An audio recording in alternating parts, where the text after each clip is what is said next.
Let's get back to Pioppi Diet, your book. A question. You talked about what to eat. Let's talk about how to eat, right? How much of that, the fact that these people live 90 years and they eat healthy, understood, and they walk, how much of that is based on the idea of community and eating with community and cooking in community? I'm trying to understand how your social behavior affects your nutritional impact on your body. How does food get affected by your social behavior? And is it, we talk about, we isolate everything. We take you have vitamin C, then you have vitamin B, and you have this. And when you read kind of Vedic literature, and a lot of what they say is that the wisdom of the whole does not lie in its component parts. So is there a wisdom of a larger whole? Is the whole much bigger? The wisdom much bigger that includes how you cook, your attitudes towards cooking, how you eat, your attitudes towards eating. Is there something much larger that we're ignoring than just the component parts of food, which is vitamins and sugar and carbohydrate? Is there something much deeper going on? It's a question that I've always wondered. Shekhar, you're absolutely right, actually. It all comes down, in a way, it comes down to love. Love underpins either subconsciously or consciously everything we do. And what we know now of the science is that, having a sense of community, having good relationships is actually very powerful in helping prevent many of these environmental stresses. So having a healthy relationship and being in a community is very good for health. It helps mitigate the stresses that we have in life. And to give you an example, on the other side of it, there's a big problem with increasing depression and loneliness in society, even amongst children. In the UK, it's estimated that more than 1 million men and women over 50 suffer from severe loneliness. And social isolation now, as you get older, the premature death rates from that is the equivalent of smoking 15 cigarettes a day. Really? Absolutely. And, the problem is it's very difficult to measure stress. So it does come down to stress. But when you look at the data that's there, it's clearly a big factor even in aging. So, there's a very good paper published in the #1 scientific journal called Nature a few years ago by one Nobel Prize winner. And what they looked at was how stress affects the aging process. And what they've determined from all of this is that, well, one, childhood trauma, for example, can reduce life expectancy by 20 years. Mothers that have to look after disabled children, the stresses and everything that go with that, they'll have shorter lifespans. But what's interesting is it's never too late to change. And there is some data that suggests that even if you change your lifestyle in middle age, which incorporates, you're absolutely right, the holistic element. So it is all linked together. Eating the right food, how does that affect your mood and your brain? Having the good social relationships, reducing stress and doing exercise. That it suggests that even doing that in middle age, within a few months, can affect genes that control the aging process. So we can't stop the aging from happening, but we can potentially slow it down. And I think that's really extraordinary. So it's actually about thinking and being mindful of all of the different aspects to living. It's not just about longevity, Shekhar, it's about having a good quality of life, and health and happiness are very much intertwined. And even going back to, philosophically, Aristotle said, without friendship, no happiness is possible. And if you're not happy, you're not going to be healthy either. But let me make this. I'll come back to the idea of food and eating. I've watched, a lot of my friends, they take about 10 pills, vitamins and this and that, and they have like a cupboard full of vitamins, and they'll take each pill, and I see them put in it, and then, because they can't swallow them in one go, so 3-4 times, swallow. And I'm saying, your body's not a fool. It gave you a tongue so that you could taste what you take. It gave you a nose because you could smell what you eat, like animals smell everything. Give you eyes to be appealed, and gave you a sense of love so that you can enjoy your food. And how's this going to help? Does not feel like wisdom to me. And so is there any scientific evidence that when they say, oh, there's nothing like mother's cooking, I mean, that's a phraseology, it's easy to say, but is there something that happens to food for perhaps when the person cooking it is cooking with love that goes beyond just like putting the right ingredients in? Or is there something that happens to me when I eat food, when I know that it's been cooked by somebody I love? So my attitude towards eating it, is there something nutritionally that happens that my cells respond much more? Am I getting my cells far ready? So, because people talk about digestion and say, okay, you put it in your mouth and you chew it and there's saliva and then it gets into your stomach, then it gets into your intestines. But am I getting more receptive? That's what I'm really saying. Yeah. How much more receptive is my body becoming to food, so that even smaller amount of nutrition, a smaller amount of food, or is actually I am absorbing more nutrition because I'm making every cell in my body more receptive to the food, rather than, look, we live in London and I go to New York and it's everywhere there's business based on fast food. Yeah. And what is that? And they say it's fresh, it's made from here and there, and it's got this. Does that really help? Or is it that we just, our attitudes towards eating are just getting wrong? Yeah. That's my exploration. Shekhar, I think you've hit a lot of interesting aspects of how we eat and how that may be harming us with that.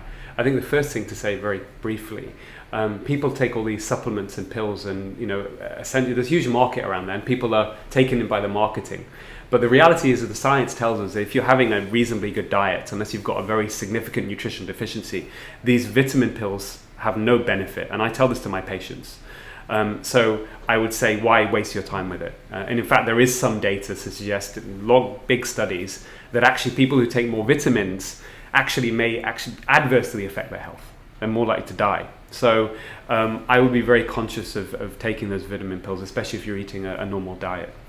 But, you talk about fast food. It's interesting because, how we consume food also determines how much food we consume and what types of foods we're consuming.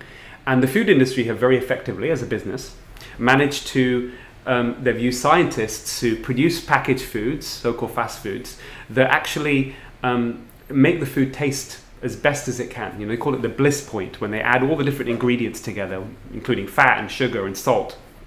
And what that does is it encourages us to eat quickly. It encourages us to overconsume, not be mindful. And that in itself is also a big problem, because that's how the mindful? brain... Sorry, tell me that term, mindful. Yeah, I think it's just thinking a little bit more about how everything that you put in your mouth, what is it doing to you? How is it affecting your digestion? How is it affecting your brain and your mood? How is it affecting your metabolism? I think we've forgotten about thinking about that. Hippocrates, the father of modern medicine, said, "Let food be thy medicine, and medicine be thy food." He was actually right. The problem is now people have forgotten this. There's eating on the go. People are thinking about calories, they're counting calories, not thinking much deeper about how all of these different foods affect us. So my grandmother was right when she said chew 32 times. Yeah, she said in Hindi, "Bete jitne dant hain, utni baar chabao," which means chew as many times as you have teeth. So your stomach, it was all about being mindful. Absolutely, your stomach doesn't have teeth. Yeah. So there's a reason that you have teeth to chew the food, and it actually also helps you digest the food better, and you're probably not going to overconsume if you're taking your time and eating properly. Yeah, when I remember we used to eat, Punjabis eat rotis all the time, and there was a cold, over cold we used to make these big rotis, and my memory of roti, chapati was coarseness, coarse grain, which there was something about the coarseness that my mouth enjoyed, there was something coarse, and then I would chew upon the coarseness till it got sweet. Now, anything that I eat, if it's got to be sweet, it's sweet immediately. Yeah. So for coarseness, so we get crisps, because we enjoy that coarseness and we need that sense of bite. So you eat crisps for that. Or you eat pizza, because pizza will give you an instant high. But I kind of miss that. I kind of miss putting something in my mouth that goes from coarse gradually as you chew it to sweet. So I've lost that. We've lost that kind of food. Yeah.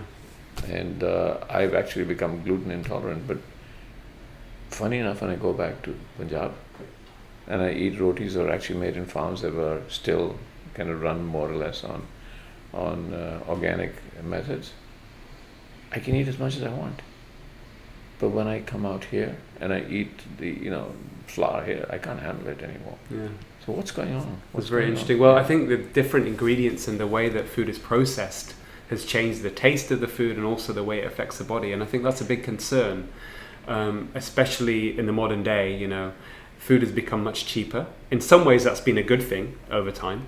But actually, we're now over-consuming and suffering from really the reduction in quality of a lot of food that we get. And that's another area altogether, but it's very much part of the bigger picture. And I talk about being mindful. I think we all need to think a little bit more about where does our food come from? How is it grown? The animals, the meat that we're consuming, are the animals are looked after? What are the animals consuming? Because that ultimately goes into the food supply and then it goes into us.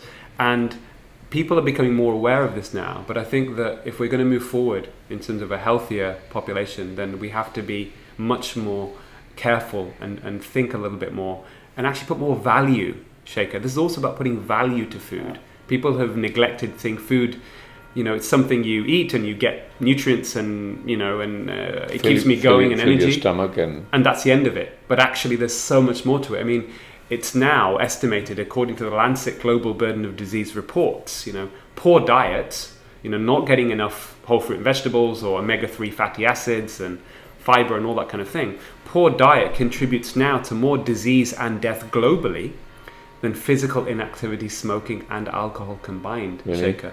So, the solutions, the hierarchy of sorting out our healthcare problems, a healthcare crisis, is going to be through food. It's even been estimated in the United States, they spend $3.2 trillion on healthcare.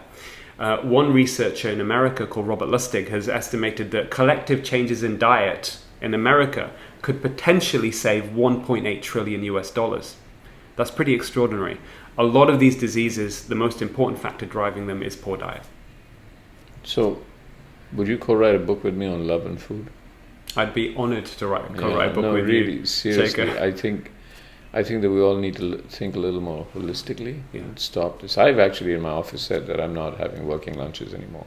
I'm not going to do it because I just get sick. And it's just the idea of a little bit of gossip. No, absolutely. Chat during the a lunch social break, interaction, in Pioppi, these people, they would sit around and they would be, people were living well into their 80s, and you could see the sense of community even around the food was an aspect of why they lived so well. So we have to do a little bit more of that, I think. All right, Aseem, thank you, guys. It's a very interesting book. You should read this. I'm not just promoting it, but I find Aseem really quite fascinating. And see, he's promised to co-write a book with me, so I'm going to promote this one. All right. Thanks. Great. Thank you, Shekhar. Shekhar. Very much. Thanks.